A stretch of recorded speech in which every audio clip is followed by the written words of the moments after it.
का अध्ययन किया, कई सारे 500 से अधिक कवक प्रजातियों का अध्ययन किया, तो इनको क्या कहते हैं, फादर ऑफ माइक्रोजूलॉजी कहते हैं। इंडियन भारत में सबसे पहले कवक का अध्ययन करने वाले कौन से वैज्ञानिक हैं? कवक के अध्ययन को हमको पता है क्या कहते हैं, माइक्रोलॉजी, या अब इसको नया टर्म भी दिया जाता है माइसिटोलॉजी। मेन कवक पौधों का कह सकते हैं एक पूरा समूह या वर्ग है। उसके जो मुख्य लक्षण है क्या है, सबसे पहले तो एक क्लोरोफिल, ए का मतलब नहीं, यानी क्या इसमें नहीं पाया जा रहा है, हरित लवण नहीं पाया जा रहा है, तो कौन सी क्रिया नहीं करेगा, नहीं करेगा। नॉन वैस्कुलर, यानी अभी टिश्यू सिस्टम इसमें नहीं है, तो इसका बॉडी स्ट्रक्चर कैसा है, थैलस बॉडी स्ट्रक्चर, यानी जड़, तना और पत्ती जैसी संरचना इसमें नहीं पाई जाती है।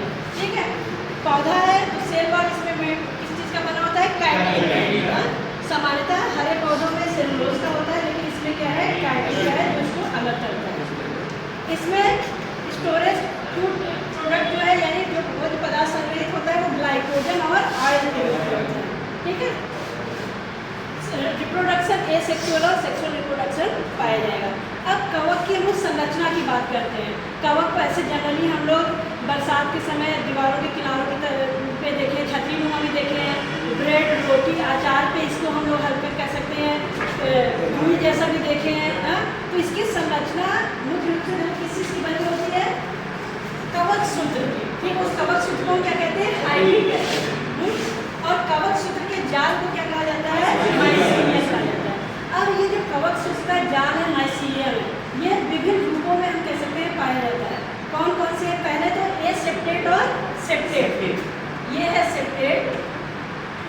सेप्टेट का मतलब होता है कि हर बीच में वाल पाई जा रही है, सेल वाल पाई जा रही है, और केंद्रक हर सेल में अलग अलग पाया जा रहा है, तो उसको हम क्या कहते हैं, सेप्टेट कहते हैं। फॉर एग्जाम्पल इस तरह से उदाहरण है पक्षियाँ, जिसमें सेल वाल नहीं पाई जाएगी। ठीक है, उस कवक सूत्र को क्या कहा जाएगा, एसेप्टेट कहा जाएगा। क्या कहा जाएगा, एसेप्टेट। और इसको एक और टर्म दिया जाता है, सिनोसिटिक। बहुत इंपॉर्टेंट है, पूछा जाता है जैसे सिनोसिटिक क्या है। ये सब टर्म जरूरी नहीं है कि कवक में पाए, जहाँ भी पाए जाएंगे, चाहे शैवाल हो चाहे कवक है, जहाँ पे वाल नहीं पाया जा रहा है उसको हम क्या कहेंगे, सिनोसिटिक कहेंगे। यहाँ पे सिनोसिटिक हाइब्रिड है, ये तो सिनोसिटिक कहेंगे, ये रहेंगे।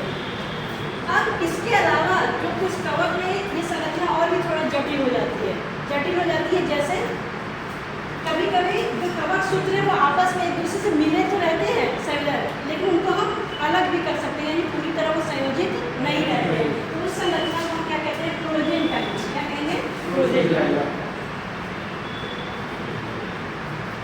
कभी कभी हमको जैसे हमने लिखा है कि नॉन वैस्कुलर टिश्यू सिस्टम इसमें नहीं पाया जाता है, लेकिन कुछ कवक तंतु क्या होते हैं, जैसे हमको ये ऊतक की तरह दिखाई देते हैं, उनको हम कहते हैं स्यूडोपेरेंटाइन। क्या कहेंगे, स्यूडोपेरेंटाइन।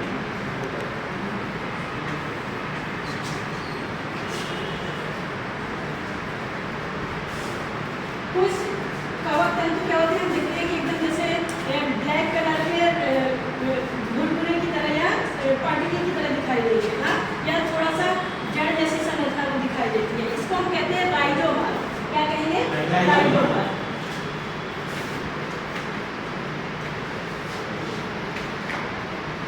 कुछ संरचना और भी थोड़ा सॉलिड, यानी पैड समझ करते हैं, क्या की संरचना हो जाती है। ठीक है, पूरा यानी कवक सूत्र क्या कह सकते हैं, एकदम जटिल होकर फॉर्म हो जाता है, बन जाता है, तो इसको हम क्या कहेंगे, स्क्लेरोसियम। क्या कहेंगे, स्क्लेरोसियम।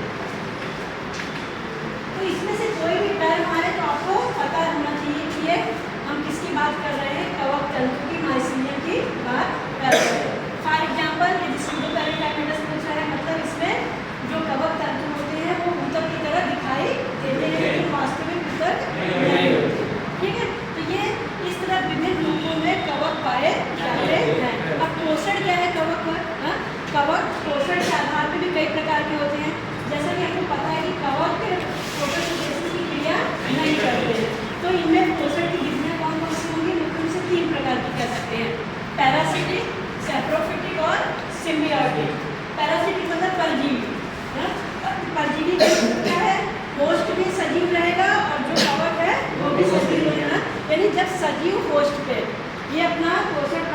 है तो उसको हम क्या कहेंगे, पैरासिटिक फंजाई या इसका हाइफी कहते हैं। अब ये भी दो प्रकार का हो सकता है, ऑब्लिगेट और फैकल्टेटिव।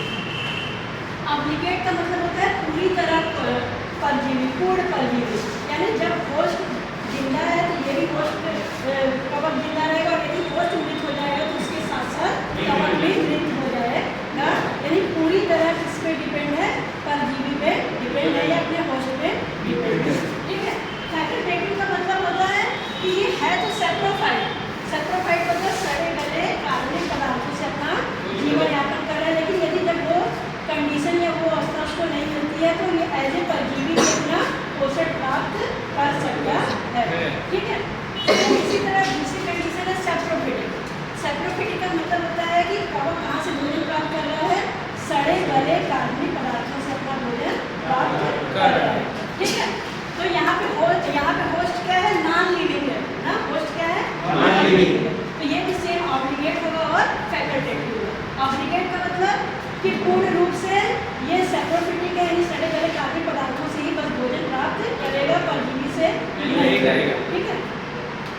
फैकल्टेटिव का मतलब क्या है तो पैरासिटिक, लेकिन जब परजीवी नहीं मिलता है तो ये सड़े गले कार्बनिक पदार्थों से भी भोजन प्राप्त कर सकता है। ठीक है। नेक्स्ट है सिम्बियोटिक, ये म्यूचुअल अंडरस्टैंडिंग है। ये पौधों में बहुत ही अच्छा उदाहरण है कि दो पौधे मिलकर एक नया पौधे का निर्माण करते हैं, शैवाल और कवक। तो इसको इस क्या बोलते हैं, म्यूचुअल कंडीशन को क्या कहते हैं, सिम्बियोटिक कहते हैं। दोनों एक दूसरे को लाभ पहुँचाते हुए अपना जीवन यापन करते हैं। और इसका उदाहरण क्या है, जैसे कि तुमको पता होगा लाइकेन। हाँ, लाइकेन नाम सुने हो। लाइकेन क्या है, एल्गी और फंजाई का ज्वाइंट मिला हुआ पौधा जो नया ग्रुप बनाता है, उसको क्या कहते हैं, लाइकेन कहते हैं। अब इसमें कवक क्या लाभ पहुँचाता है या कवक को पोषण कैसे मिलता है, कवक अपने कवक सूत्र से